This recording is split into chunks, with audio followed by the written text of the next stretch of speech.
What's up and welcome back. Episode 107 of Pro Pels Talk presented to you by Company Burger and DraftKings. Company Burger located at 4600 Ferret Street. We are live. We got Jarrett, we got Lito, we got Shamit. This is going to be a fun podcast.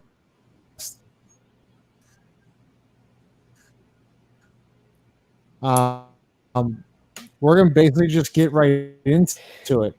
Let's talk He's turning into a about robot. Yeah. He sounds like me in Spaces. let's talk about Jeremy Sohan. Shamit, this is your floor. This is my floor. Hold okay, on. Let's try it again. Do I sound clear now? me. You're Sorry, do I sound clear now? your stream is like slowing down. That was weird. Looks like you're on dial-up, bro. Oh, You wow. clear. Am I good now or no? No, you good. All right, sorry. So that was weird. Let's do this again. What's up? Welcome back. Episode 107 of Pro Pels Talk presented to you by Company Burger and DraftKings. Company Burger located at 4600 Ferret Street. We're going to get right into it. Shamit, Jarrett, Lito. Shamit, I'm going to throw it to you because we've gone a little bit back and forth about Jeremy Sohan. You seem to be pretty big on him. I'll let you have the floor. Yeah, I mean, if you go back to May, I think you guys had me on. We did one of these pods one Sunday night or something, and you're like, "Oh, what's your prediction for the draft?" I said they're going to draft a versatile forward, someone that can defend multiple positions, someone who can play, make, dribble, rebound, do all these things, right? One thing David Griffin has said in the public space is that they target international players and players who know that like maybe can do a lot of things on the court, but not necessarily shoot because they feel like shot coaching is an in-house strength, and they target players from the South. So those are three things that he mentioned. Sohan checks two of those three things, right? He's Polish, although he grew up in England, but still international. His parents are from Oklahoma. He played in Texas at Baylor, obviously. And his shot is considered his biggest weakness. Other than that, he does about damn near everything you want a 6'9" forward to do. He can take people off the dribble. He can grab and go after getting rebounds. He legitimately defended 5 positions in college, which, people talk about that in theory with a lot of players. Oh, this guy can defend all 5. No, he legitimately did that. If you watch the Kansas game, it was that whole comeback basically was sparked when he played center, and it was just him doing everything everywhere all at once, right? And that game is kind of the epitome of like, man, you put the ball in this guy's hands, good things happen. He's going to score. He's going to find an open player. He defends like crazy. And just one thing about him is that he has a ridiculous motor, kind of like Herb Jones, right? Herb Jones is everywhere, right? And I said that during that pod that we had is if you like Herb Jones, you're going to love this guy because he's 18. Well, he just turned 19 about like a week ago, right? He's one of the youngest players in the draft, has in my opinion, legitimate offensive upside to be like a playmaking forward, especially if that shot goes down, and just someone that's going to be a seamless fit in the culture from day one. He's going to embrace the city, in my opinion, but also just the type of guy that when you look at, okay, when Willie Green is going to play this guy, Willie Green's going to look down the bench, be like, hey, we need someone to come in and change the energy.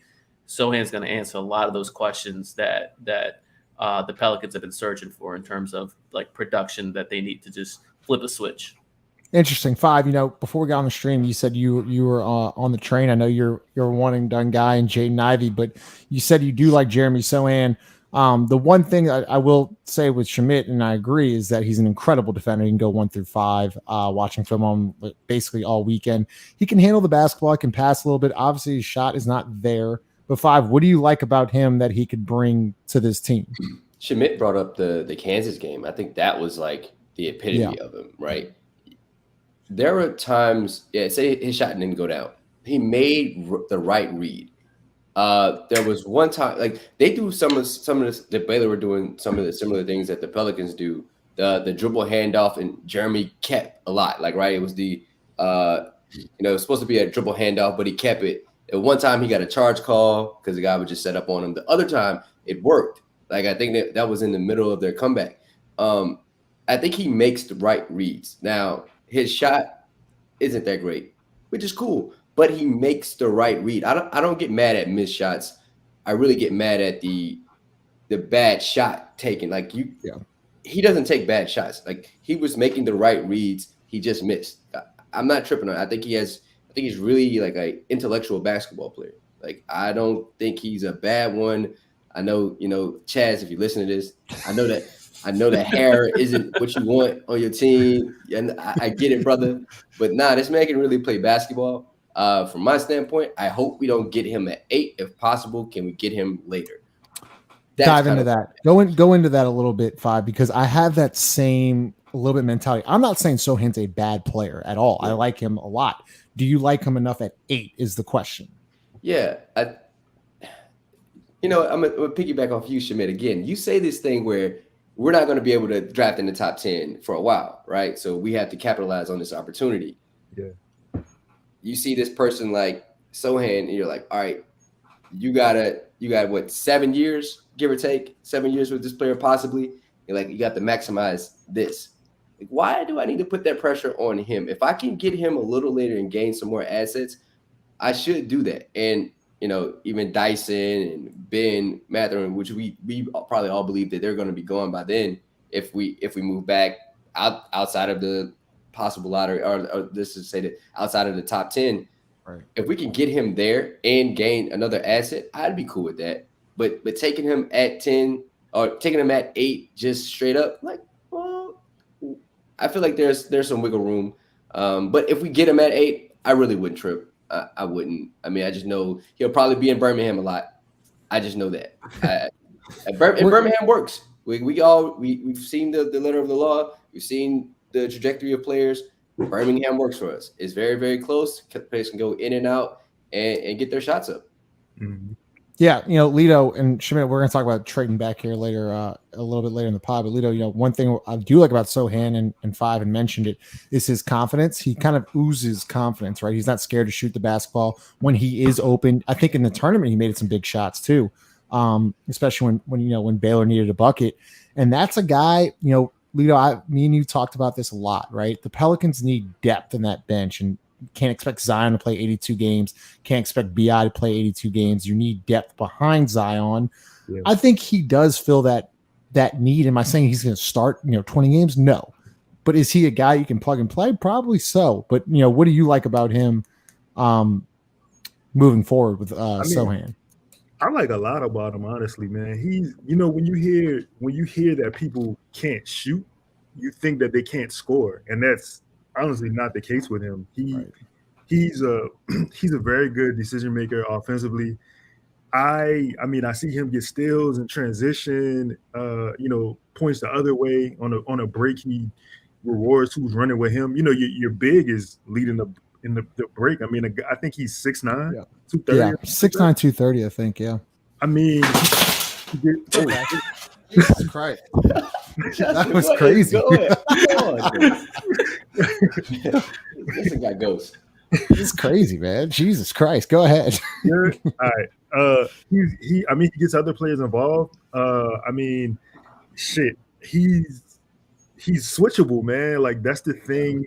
You know what I'm saying? You want in a like Shamit was to look at Chaz. Shamit was saying, you drafting for the next 7 to 10 years. And when you think about a guy like that, I mean, he's got an NBA ready body. He can guard multiple positions, and he's got a good motor. Shamit, I don't know how you feel about this, but I feel like his player comp to me is Draymond. Yes. It's a lot of that. It's like, bro, he makes a lot of good passes. In the Kansas game, it was a fast break. He's leading it. It's on the left side. He gives it up just to get it right back. Yeah. Yep. Saw that. It wasn't like by like default or anything. Like, it was by design. Like, he did that for a reason. Like, I think he has really high intellectual basketball properties. I don't know who else has this. You're probably gonna go Dyson with this one, but bro, I like the kid. I think he can really play. Chaz, yeah, they got people that look like Jeremy Sohan, but I don't know if they can play intellectually like him. Yeah, man. He and just to I mean, solid rebounder. You know, a cool guy. He Shamit mentioned his motor. He fucking hustles. I mean, I ain't got a problem with it. I understand people don't like it at 8, and I think that's my problem. That's my problem. That's my problem. Go ahead. I got a few things. One, I think the Draymond comp's very interesting. I think, I like to pump the brakes when I compare anyone to a Hall of Famer at any capacity. Like, I think in terms of defense, Draymond is one of one. Hold on, I don't mean to cut you off, but can you say Draymond is a Hall of Famer one more time, please? Look, whether you guys like it or not, he's gonna be a Hall of Famer. Hey, Reed, you heard that? He's gonna be a Hall of Famer. I hear it. I'm about to leave. I'm about to leave this pod, bro. I gave him the whole screen. He's a Hall of Famer, but that's like you getting a fine chick because all your partners was in a group with the fine chicks, and you just so happened to be there. He just so happened to be there, bro. Can we? I want to get off the rails. Before we dive into that, I don't know if you at least acknowledge this. Is their entire defensive system was built around him for this whole run, for even back before they had KD. Their whole defensive system was built around the fact that he can legitimately guard 1 through 5, and he did so for a long time. So whatever you feel about his Hall of Fame candidacy, I hope you'll grant me the fact that he is one of the best defenders in this generation. I mean, I don't. All right. Okay, cool. Now that we've said that, I do see a lot of the same offensive skills, but I really do think that Sohan has more scoring upside for a couple of reasons. One, he flashed a pull-up mid-range game, and he made 40% of his mid-range pull-ups, which is a higher percentage than Ben Matherin. He also made more mid-range shots, period, than Ben Matherin. And Ben Matherin's a shooter, right? Some of this is variance, some of it's sample size, but like if you've made more shots than the shooter, like there's something there. The other thing is like I don't think Baylor recognized his talent specifically with the ball in his hand until it was too late, right? Until it got to the end of the season. They came in, Kendall Brown was supposed to be the guy for them. And he was the one getting the buzz preseason. No, like I don't think Sohan was on like anyone's top 50 before the season started. And then things slowly changed, and you're like, okay, wait a minute, like maybe Sohan is that dude. But they typically don't like to put the ball in the hands of like their forward guys. So I think the kind of like, hey, is there upside in terms of like creation, putting the ball on the floor, that kind of stuff?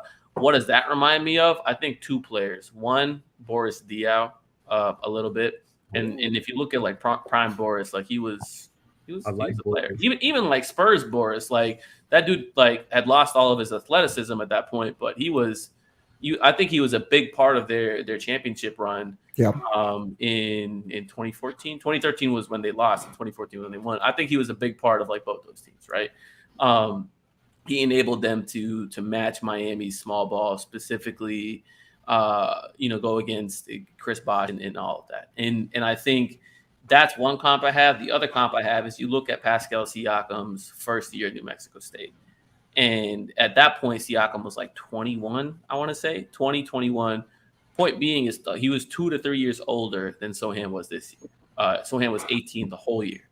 And those 2 seasons are very, very comparable.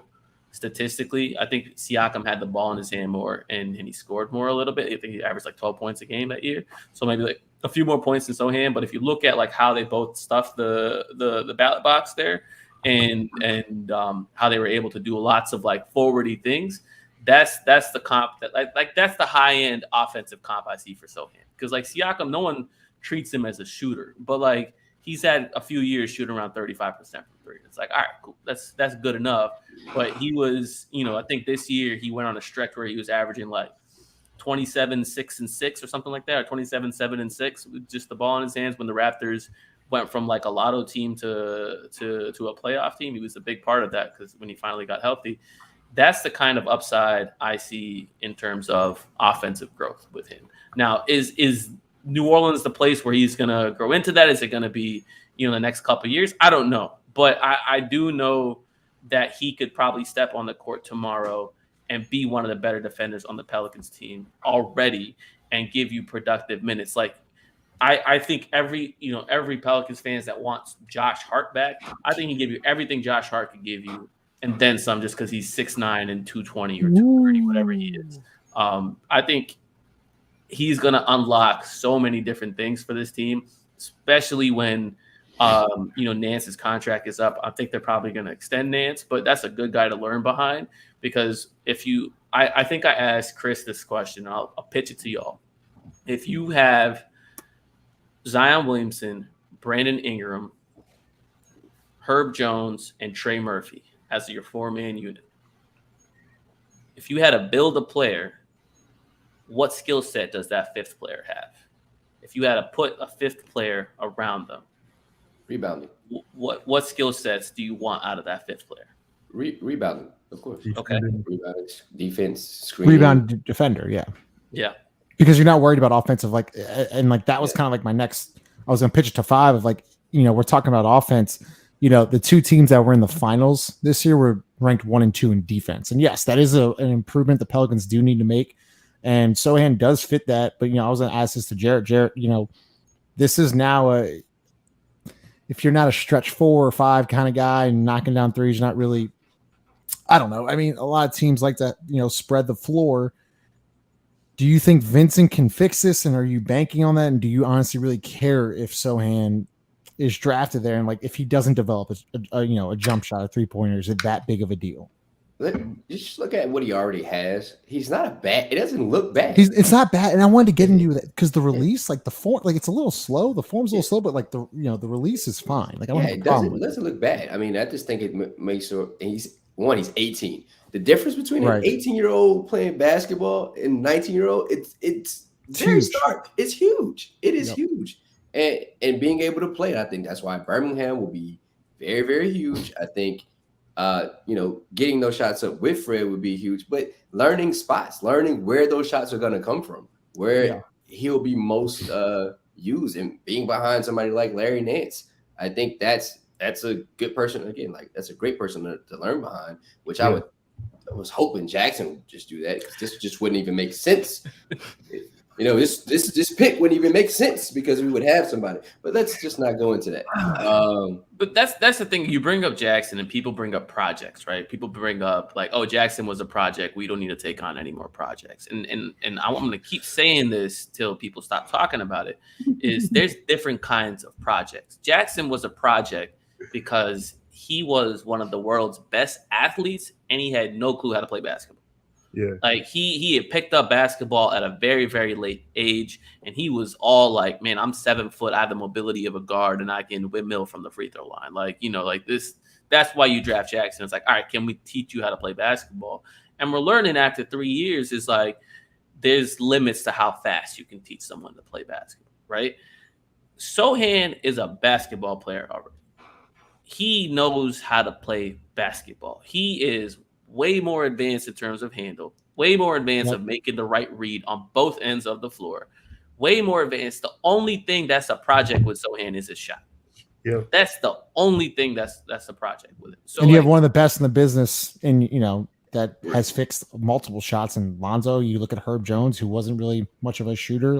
Herb Jones is a really good, decent shooter. Yes. I really want a shirt that says "I survived Fred Vincent's basketball, a shooting academy." And then on the back it have the names Lonzo Ball, Brandon Ingram, Tyreek Evans. you could just, and then have the names crossed out. I would want that. Fred, you should have Fred Vincent. If you listen to this, please have a basketball. Seriously, a shooting academy, something, bro. You'd probably get more money. I don't know if money's your thing. I met your son in college. Didn't even know it was your son. He's probably not that great at basketball, but really cool dude. Really cool dude. I'm just saying, you should probably think about this, Pelicans. If you guys probably don't even watch podcasts about your team, but please have a shooting academy for kids and people to learn how to shoot, because we just need to, increase the knowledge of basketball shooting. Because he's one of the best to do it. Lito, go ahead. I think the thing with his shot is like, I don't even necessarily think he is a bad shooter. I think the thing is just the release, the timing of the release is what throws it off.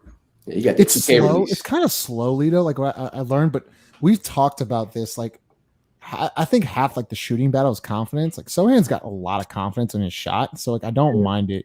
Like I don't think he's gonna be able to hit threes like in the NBA. Is it gonna be this year? Probably not. But he's gonna have, especially if he's got Fred Vincent in his corner, he can basically do anything. But Lito, like I wanted to pitch this to you. We talked a lot about Sohan, who will be available, I think, at 8. Another guy who watched a lot of film on this weekend, Dyson Daniels. A lot of people, I'm gonna throw it to Lito, Shamit, and then we'll go to 5. Have talked about, well, he reminds me a lot of Lonzo Ball, and some people think of it like that's a bad like thing. Like I got like Lonzo Ball is a good basketball player at the price that we want him. Maybe not, the price that he requested, not that much. But if you're comparing him to Lonzo Ball, I'm okay with that. And I think he's a better guard in the half court, way better. He can create way better. Got really good touch. Once again, though, right? Is he a good shooter?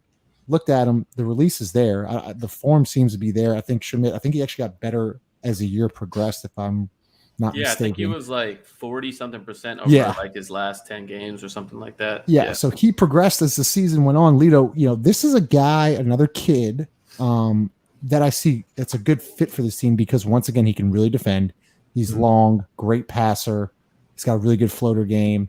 The one like negative thing is his shot, in which we know can be fixed. So the thing with him, he's what, 8? He's 18, I think, also. 19, yeah, he's young. He's a 6'8" point guard, right? At 19, he's, first of all, will he be a good fit? Hell yeah, like absolutely. Yeah, definitely. He's a high IQ passer. He's a playmaker. I mean, again, he's 6'8" and he's 19. I don't, like Shamit said, his shooting improved throughout the year. I don't think he's a bad shooter either. I think he's just a reluctant shooter.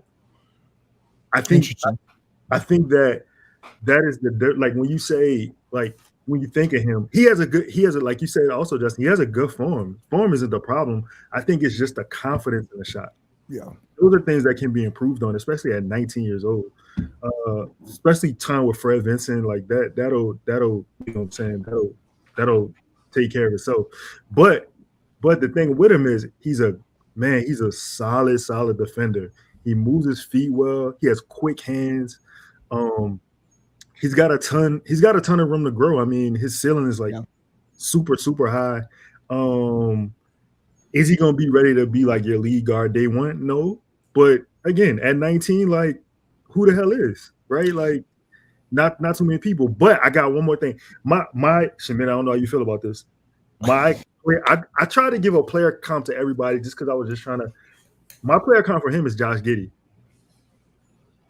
I can't get behind that for a couple. Shamit loves Giddey, but go ahead. I love Giddey. I know that's what I do. But so the reason I can't get behind that is I think Giddey is like already as he was an 18-year-old in the league, 19-year-old in the league. I think he's one of the best passers in the league, hands down. The stuff that he sees and creates, like only guys like Luka, Jokic, CP, and Bron like make those kind of passes. Like I think he is up there with some of the best passes in the league. So, and I also think that Dyson is. Did you go mute? I got you. There you go, brother. Did Shamit go mute? You're mute. I'll go ahead. So, anyways, he's on mute, but once he hops back in, but 5, I was talking about this earlier. We were the fit, right? The fit with Dyson Daniels. Could you imagine Dyson Daniels and Jose Alvarado sharing a backcourt against the second unit? I think it balances you. Oh. You're good. Okay, cool. My mic unplugged, so it went to I guess let 5 go and then Shamit will throw it back to you. Oh no. I think the balance is great, right? You have this. It seems like you kind of have the 6'8" guy as a guard, and you also have this 5'8" guy as a like. it kind of works. And when teams try to piggy off of or take advantage of Jose's height, which you really can't do, right? It's kind of hard to do. Oh, they'll try to post him up. You still have, on the backside, it's a Herb or it's a Trey Murphy, it's right. Larry Nance, it's a possibly Zion. Like, you have size around him, so you can't just try to do that. I mean, help size is going to be great, and them two, it's all right. Dyson, his shot has to get better. He has to be that either initial creator or the secondary creator, playing sometimes 4-on-3, the Draymond type, the pick and roll. Hey, I got it. Now I have to go, make a decision, can he make a pull up? Can he get to the rim and finish over a defender? It's all there. And if you have Herb and Trey in corners, there's space. I mean, there's a lot of options. The thing about this pick, we don't need him to come and save us. Right. This is like one of those lottery picks. Like, we don't need you to, hey, come in and save us. But with this pick, it's very important because we need to maximize it at the same time. Like, it needs to be a really good player. If they don't know, if they can't see that, hey, this guy is going to help us win in the next 3 years, not just 7, the next 3 years, I think they should, think about some other options as well. Shamit, go ahead. Yeah, so kind of going back to Dyson and Giddey, I think they create their offense in different ways. I do think that Dyson is embraces contact a little more. He also has these weird shots off of 2 feet that he likes to do, and he's got a very good floater. I think his floater game is very high level for where he's at, and I do think he is obviously in a completely different tier as a defensive prospect. Whereas I think OKC should be happy if Giddey ever gets to average on defense. They should do victory laps if that happens. Whereas Dyson should come into the league again, like Sohan, being an impactful defender day one, and I think he has the potential to be one of the better perimeter defenders. Maybe not I think he has a potential to be an all defensive guy just because of sheer versatility and the things that he can do. You can put him on different people, and I think what's attractive to me about him is he went into that Ignite situation and he had other top prospects next to him who were all also trying to showcase their game and get noticed by the scouts, get noticed by teams and all of that. And he made a name for himself not playing outside of his own game. He said, he sacrificed his scoring to make it work. So maybe he has a lot more scoring in him that he's capable of, that situation didn't provide. But the idea that he can play next to other high-level players or prospects, I'm not going to call these Ignite kids high-level players yet, but the idea that they have the ball in their hands more than he did is very attractive to me, because he's going to come into a situation like New Orleans where there are players who are going to have the ball a lot more in his hands. And so if he's able to stand out and make an impact because of that just makes it a really good fit, in my opinion. And I think I see the comments going off with Chaz saying oh, we shouldn't be drafting role players, but I am with you. We should not be drafting role players. I wrote the paper on that. And so, but I really do think that Dyson and Sohan have a lot more than role player upside, and I wouldn't be arguing for them if I didn't feel that way. If I felt like these guys were just gonna be, stand in the corner type of guys, and they can't be the third best player on the team behind BI and Zion, I wouldn't argue for them. Go ahead. Let's say you want to say something. Yeah. Pull that back up with that young. You hear what he said? Trade up for Ivy. That's where it stops. It stops right there. We're doing this pod, to be honest, just for y'all. But you already know what we should do. The man's right there. The Ferrari's right there. You don't big Jaden guy. I'm a big Jaden guy. Lito. You don't go to the dealership and look at just the let's just say this. I'm trying to. Oh, you about to make fun of Camrys, huh? You about to be that was a Camry. Yeah, Camrys about to catch a stray. Yeah, the Camrys they gonna catch it. Of course. I want to bring this up because this is where I think Sohan and Dyson, and I want to bring up Chaz. I love Chaz, by the way. Shout out for being in the room. We were texting earlier today. Dyson Daniels and me and Lito have talked about this to the furthest extent you can. Is you need depth. Right. And I think that Dyson Daniels we all know Bi and Zion aren't going to play 82. You just know that. Is CJ even going to play 82? I don't know. But Dyson's a guy now that like hopefully we can play him off the bench and you sub in like a Jose Alvarado, be the one, so on and so forth. And I think with this draft, Lito, is, correct me if I'm wrong, but I feel like a Sohan and a Dyson Daniels are NBA players day one. Now, do we ship them to Birmingham? Maybe so, just to get some run in. But I feel like later on in the season they can help you out like a Trey Murphy did. And we talk about depth. I think these two guys can give you depth, and include also Ben Matherin as well, who we're about to talk about. Yeah. Wait. So the question is, are they? It's not really a question. It's more of a statement. It's just like these two. Even if you draft these two guys, like I feel like it gives you depth, no matter what on the bench. Like you can put Dyson behind a CJ McCollum on the depth chart, or Jose Alvarado slides in the one, then Dyson becomes your point guard off the bench, so on and so forth. That's, again, those are things that we need: depth and high IQ depth. Like these things would be great. And like Five said, we don't have an immediate need for you to save us. Right. Foundation is pretty much laid. You know what I'm saying? The groundwork is pretty much done. We need solid contributors to come in off the bench, play their role. Like, you know, Shamit was saying about Dyson, he's played with other talent before, so he's okay, you know, playing without the ball. Maybe the ball is not in his hands all the time. You know, we need guys like that to come in at this point. Right. I completely agree. In five, we're going to get into this. This is my guy, Benedict Matherin from Arizona. He's just a scorer. He's a guy that's he's a scorer. Now, is he a defender? No. At 8, though, and I'm definitely get Shamit's opinion on this too, but throw it to 5 first. If Matherin and Dyson are both there, who are you going with? Matherin. Why? Why? The athleticism. Yeah. The ability to shoot. Like, bro, we've been having this problem for years. I'm gonna just say the last 3 years. I'm gonna just say last 3 years. Probably more than that. But I'm gonna just say specifically the last 3 years. We cannot shoot the ball. Like, the Boston Celtics had 3 games this postseason where they made 20 or more threes. Just this postseason. We had one all season. We had one. Like, we need to be able to shoot the ball. I'm not saying we need to, make 23s a game. I'm saying we just have to have the ability with Zion, with Brandon gaining all this attention. You know, we always talked about Devontae Graham. Seems like he's having a great vacation, by the way. Like, Zion being out there is not going to help him make threes. Right. Like, they're already wide open shots. We're just missing them. Can we get some guys in that can just make shots? That's what I want. And he's athletic. I think the ability to change him into a defender, maybe a 3-and-D guy, would be great. Just if he wants to put the work in. But again, Willie has shown, like, if you don't play defense, you're not getting on the court. Right. So, hey, I like that one. But to your point, he's a scorer and he's a shooter. And Shamit, I want you to answer this question first and go to the Matherin thing, because I see this one. It's an interesting one from Andrew Farnsworth. What would it cost to go get Ivy and move up to 4? Realistically, Sacramento will ask for Trey or Herb in addition to your pick. Realistically. Wow. Man, Sacramento, bro, it don't make sense. You just traded Halliburton. That makes no sense.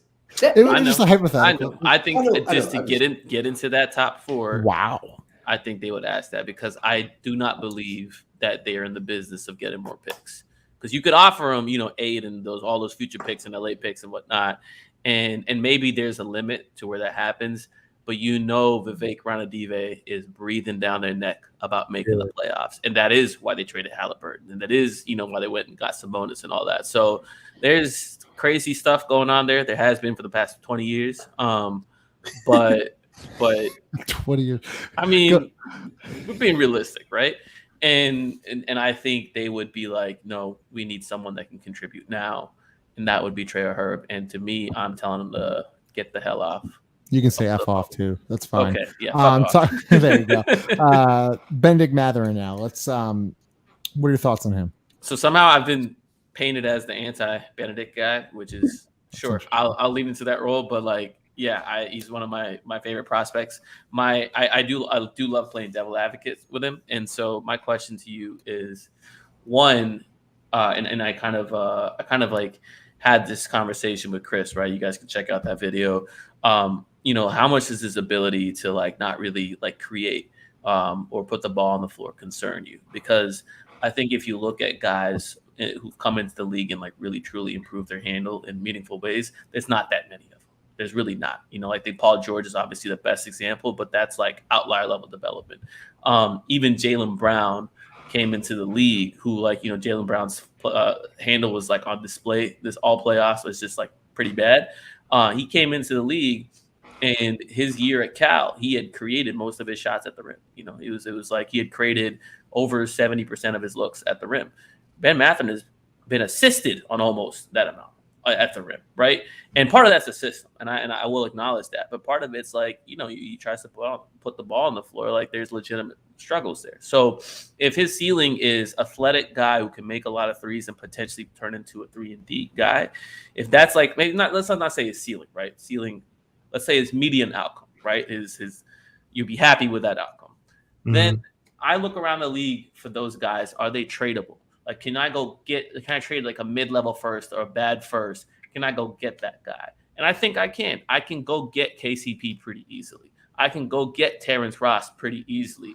Gary Trent Jr. was traded pretty easily out of Portland. Norman Powell was just acquired by the Clippers pretty easily, and they got a kick in with Robert Covington. So those type of twos that can like put up a lot of points and score, I feel like I don't want to waste this pick on that guy specifically if I can waste another pick and go bring that guy into my organization, and I can go get someone else that A, teams make really, really hard to trade for, or B, like someone I'm just never getting in free agency because this is, like those guys just don't like to come to New Orleans. So like that's when I'm looking at it. And I think it's really tough to get those wings, those big size players that do all those like things and then potentially can turn into scorers. And then I'm not going to let you off the hook without talking about my boy Usman Jang. I'm not going to let you off the hook. We're not ending. Wait, hold up. I'm going to give you your 2 minutes. Lead up. Because you mentioned, right, Shamit, I don't know. We're in win now mode, right? And I completely agree with your point, but I don't care about really creativity right now when I got Zion, CJ, BI, and even Jose can create. And all we're not in win now mode. We are a 39 win team or whatever it was, 10 games under 5. I'm not saying, but like I feel like now's the time, maybe. Like, hold on. For what? To go win basketball games, or win maybe. Yeah, they are going to win basketball games. Win a lot of basketball games. Zion and BI, and then eventually there's going to be a shelf life to CJ. There is. Those guys will age out, and I want my next guy already in the organization without having to hunt for the next time I can go get a CJ. So Matherin's not your guy. That's fine. Lito, go ahead, and then 5 will let you go. So I was gonna say just about Matherin. We talked about him defensively, and honestly, defensively doesn't scare me. Like, because when I looked at, I think he was 13th best in the Pac-10, and he had like 36 steals or something like that, 16 most in the conference. I mean, it wasn't terrible. It's not great. The thing that scares me is what Shamit just says about him not being able to create for himself. That scares the hell out of me for him. And in the same breath, he mentioned Terence Ross, who I have as his player comparison. So yeah. I'm like, I love, he's crazy athletic. Rest in peace to Eddie Lampkin from TCU. Baptized him in that tournament. Rest in peace to him. I mean, he's a good finisher at the rim. He's a good shooter. He had I think he averaged 2.5 assists for the season. I mean, shit, man, I don't know. I was really high on him at one point, and then wow. I really feel like I flipped on him. Unbelievable. 5, go ahead. Unbelievable. Man, listen. If that's the case, if that's the case, Shamit, can we go get a Terence Ross? That way, sure. That way we can go ahead with 8 and get whoever the hell you want. I will, I've talked about I don't love bringing in a guy that's going to take minutes from Trey and Herb and all that. But if they told me tomorrow, all right, yay, we traded Devontae Graham to Washington and a pick or whatever, and got KCP. All right, cool. I got my 6'6" guy or 6'5" guy who can put up threes and defend and chase guys around screens. And to me, if you're talking about win now, that guy has a greater chance of being impactful than Ben Matherin for the next couple of years. You know exactly what you're getting. So if that's your window, great. Why can't I have my cake and eat it too? I got my win now player, and I'm going to go develop the other guy I picked at 8. Cool. Hey, look, I'm so glad we're shaking hands on this one. But yes, I just want you to understand, we are in win now mode. I'm Shamit, I'm disappointed in that. Yeah, Go ahead. I am done. I am done with it. I am done with the losing. I want the expectation of I want my team to win. I don't want to sit back and be like, oh, we might have done it. We might have gotten it. So I hear you, and I think the players and the coaches are absolutely trying to win every game, and you're not trying to pull any gamesmanship and further any lotto odds or whatever. However, I do not believe that this organization is in a state where they can squander assets just to win a couple more games. And that's what I mean by they're not in win now mode. They can't operate like they're the Warriors. They can't operate like they are the Lakers. They can't operate like they're even the Celtics. And to me, if they go into next year and they become that team, absolutely, you can start thinking about it that way. But this year specifically, give me the high upside player. Go use one of those other picks that's probably not going to be good, like the next year's Lakers swap or whatever. Like maybe you use that and you go get a guy that will help you like win this season, and then have a conversation of what this team looks like with Zion's, find out what it is, and then start operating that way. But when you start making those moves just to win a couple more games this season, next season, or whatever, you turn into what the Pelicans were in the previous regime, and everybody on here gets on Dell Dempsey's ass and tells him like, hey, you were trading pick after pick every year. You were trying to bring in these guys. At least that was swinging for all-star level guys when he's trading those picks for the most part, right? For the most part, he swung like his big trades were Drew Holiday and DeMarcus Cousins, and he was always in conversations about how we're going to get those star players. Sure, but when you start doing that limits how good you can be, and it shortens your window. And if you miss on one of those trades, it really fucks you in the long term. So I think they cannot afford to operate like one of those teams yet. Well, I just Justin, before you. No, I was pointing to you. Go ahead. Yeah, no, I think the CJ move is a win now move, right? They got. Yeah, but they sent one bad pick. They moved in a Milwaukee pick. I'm just referring to like the mind frame of like a win now move. Like they got killed in the media. David Griffin got killed for that move. Hey, you're bringing in CJ. You guys are in 11th place. You're just trying to make the play in. Like no, like I'm just saying the mantra. We want to win, even if we don't win the fucking chip. Like we want to see a good basketball team, a good product, agreed, winning team. That's what I mean by win now. Not operate like the Lakers. Not operate. Sure, agreed. And I will always be on board at any moment, even if they're in the middle of a rebuild. If they can send picks to get an all-star level player at any time, and I include CJ in that conversation, I will support that move because this market is not going to sign all-star level players. It's not. And I can say that without people trying to make something more out of it. That's just the reality. Look at the history of it. They're not going to sign all-star level players. You can get them in the draft. You can trade for them. And I am 100% okay sending picks to bring in all-star level guys at any capacity. And when they did that with CJ, love it. I was arguing for that like since the previous summer. I was like, they should go get CJ if he's really available. And this year, when the next all-star level guy becomes available, I'll do it. So speaking of which, I don't know if you guys consider him an all-star level talent. I want to ask you guys one question about a trade back before we move on to a different conversation. If Atlanta calls you tomorrow and they say, give me 8 Jackson, Nance, and I think Temple to make the salary work. 8 Jackson, Nance, and Temple, and we'll give you 16 and John Collins. What you saying? Oh shit. Let's say shit first. Wait, is this what? Hold up. What pick are we through? And like, it kind of goes back to who's still available, right? We were talking about that. No, you don't know who's available. They're calling you tomorrow. Okay, so this is in draft day. Okay. No, they're calling you tomorrow. Yeah. Hang up. Because I don't. For one, I need to know who's available, right? If you're calling me now, that means you're probably going to call me on draft day. You're probably going to call me up until that point, right? Yeah, because you want a guy. Apparently, Atlanta wants a guy at 8. There's somebody that they're looking at. They want Dyson. That's no secret. They want Dyson. Okay, but then cool. Well, if we have the ability at 8 and it's still there, I don't want to give up Larry, to be honest. Larry's actually the guy in my mind. I'm like, I don't really want to give up. I'm big on high intellectual basketball players. I didn't really want to give up on Josh because I was trading. I thought really 1-for-1, but when we got Larry, I was like, all right, well, it makes sense. Like he's a pretty smart basketball player. He understood. I thought he was going to help Jackson out a lot. Seems like Jackson just doesn't want to be helped. But that's a story for another day.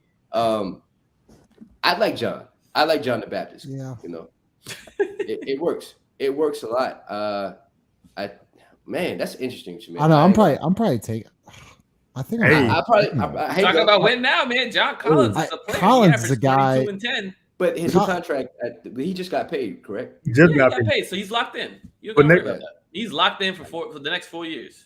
For everybody who believes that Jackson is this, whatever y'all think Jackson is, John Collins is already that guy. That's what I'm looking at. I'm probably taking that. I mean, listen, and he man. gets 16 and 8 and shoots 37% from deep, and he's 80% from the free throw line. I mean, that is. He's only 16 and 8 because they got mouths to feed on that team, right? We know if he could put up 20, 25 and 10 if he wanted to. And Lito, he's that other guy we were talking about depth, right? Say Zion goes down for a couple weeks, Brandon Ingram goes down for a couple weeks. You can just put him in, and you don't.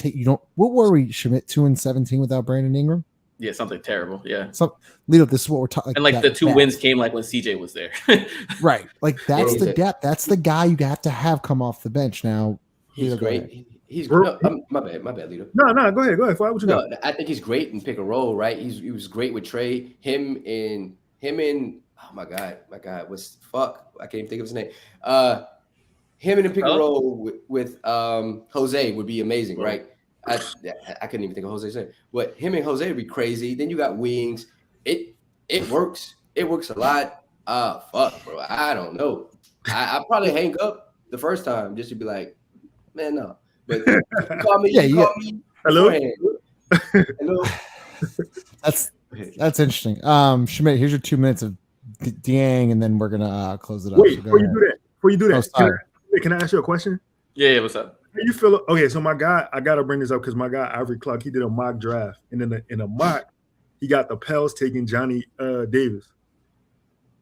No, I'm not big on it. You know, it's not my style of player. Like these guards that are really high usage but like mediocre efficiency.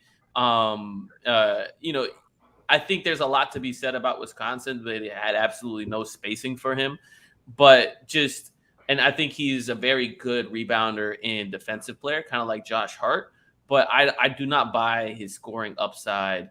I don't know, man. I felt that way about Jalen Suggs when he had all the hype too. I was like, look, he's a good defensive player. He has all the intangibles, but like, those guards, if their shot doesn't come along, like they don't impact the game in the same level you want them to unless they turn into Marcus Smart. And then even Marcus Smart is willing to let like 7 threes fly a game. Sometimes you want to like punch him because he does that, but he'll have games where he randomly makes 4 or 5, right? And they'll like always come at the worst moment. And I don't know. I have a tough time taking that talent at 8. You know, if this was a trade back situation, specifically with Charlotte, and there's 13 and 15, and you picked them at 15, or like in this situation, this John Collins situation, you picked them at 16. Yeah. Okay. Sure. You know, I'm okay bringing that guy in. He's probably going to be a good culture fit. But at 8, I'm out. Follow up. My bad, Justin. Real quick, what do you do in a situation with the John Collins trade? What do you do? I'd do it. I'd do the trade, and I'd probably pick Jalen Williams or, you know, Johnny Davis or whatever at 16. You doing it immediately? Yeah, I think so, because you're getting 16 as well, and to me, you're getting rid of 2 contracts, opening up. Oh, I guess you probably not open up that much space. I don't value Nance like y'all value Nance, I guess. I think he's good. I think wherever Chaz is. I think he played a very important role for the Pelicans. I think, you know, they're going to extend him at a reasonable rate, but I'm not married to the idea of him being the long-term guy because I think Herb is eventually going to take all those minutes and Trey is eventually going to take all those minutes. So I'm looking for a guy that can give me something else. And John Collins is a guy that gives me something else, brings a different dynamic. And if I'm closing games with John Collins out there, because the one thing that showed me about Atlanta's playoff run is John Collins, even though he knew he was about to get paid, he showed me he was willing to put in the do the dirty work. He was willing to go after offensive rebounds, willing to play defense, willing to battle with Julius Randle and Embiid and all those other guys. And Giannis, Giannis missed games in that series, but against the Bucks and all that, he was willing to do all of that, and he got paid.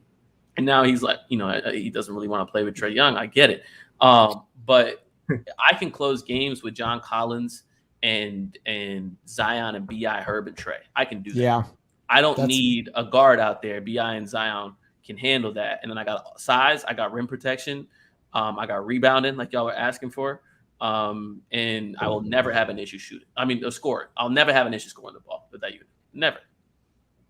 Interesting. No, that's a and it just gives me like a natural transition to where like I can slowly start playing Jonas less minutes, and I got more Jonas insurance because right now, like you said, it's sketchy behind Jonas and Zion right now. Those two guys go down, like that's the depth part. Sketchy. It's sketchy. You need that guy. So I've been saying, like, you need like a John Collins. I'm glad you brought him up because you need a John Collins on the bench to be able to plug and play. Like, you got to have one of those plug and play guys. That's something the Pelicans haven't had five. The only thing is you would time. have to convince him, like, you're gonna be a bench player. You got your money. You're not in Atlanta Do anymore. those guys? If you get the minutes, does it necessarily? And matter? if you close games, yeah, I don't know, but like I think, we're all human at the end of the day. Some guys value the label starter because what was it? Who was it? Melo for the longest time didn't want to come off the bench, right? Even though it was. Man, you talking about Melo though, like. But Melo had the history, right? He had the accolades, he had and all of that. But I'm talking about there's other guys, small, like with a different caliber than Melo that also have felt that way. They're like, oh, I'm not, coming off the bench. Man, listen, Collins, especially money.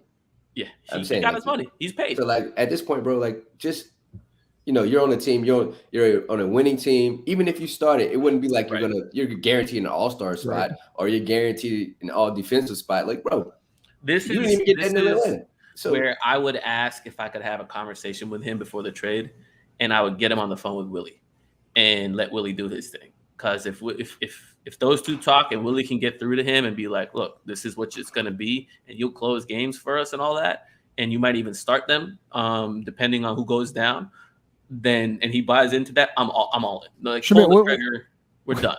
What's the possibility of this scenario? Because I feel like you've thought about it a lot. What's the possibility? That's a good question. Specifically with regards to the Pelicans, I wouldn't put it higher than say trading back with OKC.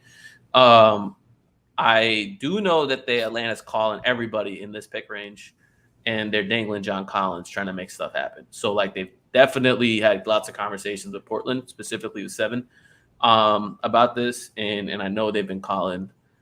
I know they've called the Pels, and I know they've been calling other teams in the 5 through 9 range. Interesting. 5, yeah. You're gonna hate me. I don't think we can get to your dang Yang 2-minute rant. We'll get to it though. I do want to get. They're gonna draft him, and we're gonna have plenty of time to talk about him then. It's all good. So we go 5, Lito and Shamit. 5 Thursday night. What's happening? Jaden Ivey. Nah, man. Hell, I don't know. I just hope we get a good basketball player that can help us win. Currently, I'm not a huge fan of the send a guy to Birmingham to bring him back. Like, I'm really not a big fan of that. But if that does happen, I hope something on the back end happens where we bring in another veteran like a Terence Ross. If we can do something like that, that'll make me feel a lot better than just picking Ben Matherin or Dyson or Sohan. Hopefully, just not Sohan at 8. But if we do one of those things, I just hope something else on the back end happens for us to continue. But I also want to say before we continue, Draymond said something after the finals about new media, right? I think that's very, very important. When we start talking basketball, people just want to learn about basketball. You don't have to do the fucking, oh my God, this person's dating expert, all that stuff. No, man, we just want to talk basketball. That's when I watch ESPN, I kind of hate it sometimes. They don't just talk about the sport. You look at a program like NFL Live, they really just talk about the sport. I just hope that we continue to do this. When we start talking, we always just talk about the game of basketball and how we can help our team win. So I just wanted to bring that up. I'm glad you said that because that is a good point. Lito, Thursday night, Pelicans selecting 8th. What you got? Hold on, before I answer that, Fab, are you okay with a guy being drafted 3 years ago and going to Birmingham every year since? Are you good with that? I'm sorry. No, it's just a question. It was just a question. Jesus Christ, I don't want to do that again. We're keeping it good. I thought Leo, go ahead. Honestly, from just gauging the temperature on like how I see Griff and Trajan like particular guys, I think it's either gonna be Sohan or Dyson. Honestly, I can't tell you which, but I just feel like it's gonna be between those two. Interesting. Yep. Shamit, come on. Yeah, so I think if Dyson's on the board, he's the pick, no questions asked. I am suspecting that he won't be on the board. I think he is probably going to go top 7. And in that case, I'm telling you, you didn't give me my segment. It's going to be Sohan or it's going to be Jang. It's going to be one of those two players. And okay, well, I'll put a caveat in there. If Matherin's there, he probably gets picked. But, with Matherin, he hasn't worked out for the Pelicans. They have not been able to bring him in. His camp feels that they can go higher. Is that a big deal, though? A lot of people have blown it up. Is that a big deal? I don't think it is. I don't think it's prevented teams from drafting players before. Mm-hmm. But if they feel that he can go higher, and he does go higher, then you're looking at those two guys I mentioned. It's Sohan or it's Jang. And it all depends on who's on the board where at 12 or 8. And that's what I'm looking at. Maybe something surprises me. Maybe they end up doing the deal with Washington or Charlotte for like 10 or 13. I can't see something getting done with the Knicks, especially because like there should be no incentive to help the Knicks in any capacity. But I can't see that happening. So the 3 trade back teams I've been looking for is Washington, most likely OKC or Charlotte. But if nothing's there, I think they just pick their guy at 8, even if it's a quote-unquote reach, and that's it. Are they probably – I think in the second round, they're probably going to sell one of those picks, like 51 or whatever. They're probably going to sell that pick because they know like they probably get someone who they really like undrafted as opposed to 51, and so they can have their cake and eat it too. 5, I'm going to sign off with this. You mentioned earlier before we started trading back. Who would have to be off the board for you to trade back 8? Like, who would have to be off the board? Everyone is off the board here, and then you're saying, "Fuck this, I'm trading it." I don't know. I know it's tough. I don't like know. For instance, like. Just say Daniels, Matherin, and Sohan's. We'll just say Sohan's there. Daniels and Matherin are not there. I think I'll trade back. I think I'll try to trade back to 10, and just because get KCP. Get KCP. That's your dude right there. You can get 10 and KCP, send Devontae, whatever. That's a deal, right? That's a deal for me. I do that. I actually like that one a lot. I would do that in pretty much in a heartbeat if that's the case. If that's the best case scenario, I think that's probably like a B grade for the Pelicans, draft wise. I think that's okay. Lito, same question. Those Matherin and Daniels are off the board. You got Sohan at 8, or you can trade back. What you doing?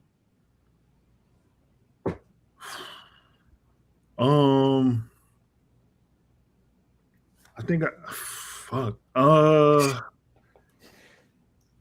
I guess Sharp would be gone too, right? Would Shaden be? Yes, it'd technically be that's right. We're still there. Well, so if go, I'm sorry. Sharp would be gone. Sharp's gonna be gone. Well, that's the thing is if Matherin and Dyson are off the board, then either Sharp or Keegan are on the board. And if it's Keegan, I think the Pelicans just pick him, like no questions asked. But if it's Sharp, that's when those trade back scenarios are happening that I'm talking about. Okay. I forgot about Keegan. If Keegan's there, like I wouldn't be mad at that either. But I mean, if Shamit could give me another trade, like give me another trade like that, then can you also throw Rui in that trade with KCP? And you know what I'm saying?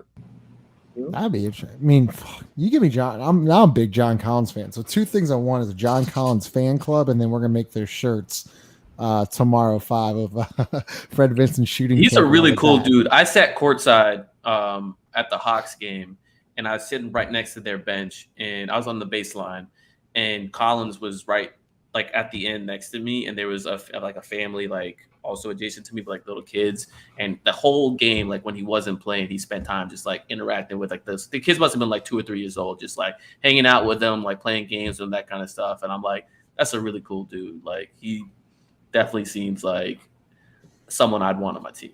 He gets it. Yeah. Gets it. Anything else? Final remarks? Anybody? Bring Kevin Herter too. Yeah. Kevin Herter 5. Nah, man. Happy Father's Day. Also, happy Juneteenth, man. Yeah, that's a big day. You know, Justin, you got a kid. I got kids.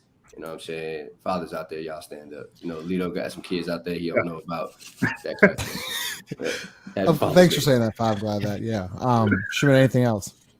No, I appreciate y'all. I'm excited. I don't know if this is a good place to announce, but I will be going to Brooklyn to cover the draft. I am officially credentialed to do so.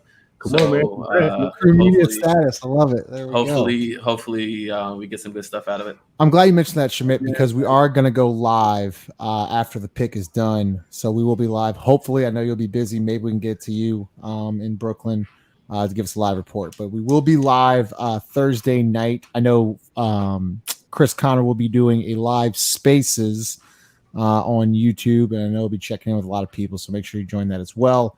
It's 5, Shamit, Lito. Appreciate y'all, guys. Thanks for pulling up. Once again, if you're watching here, if you like and subscribe to the channel, it helps us out a bunch. Make sure you share it. You can follow us on Twitter and Instagram. I think 5's got his handle there.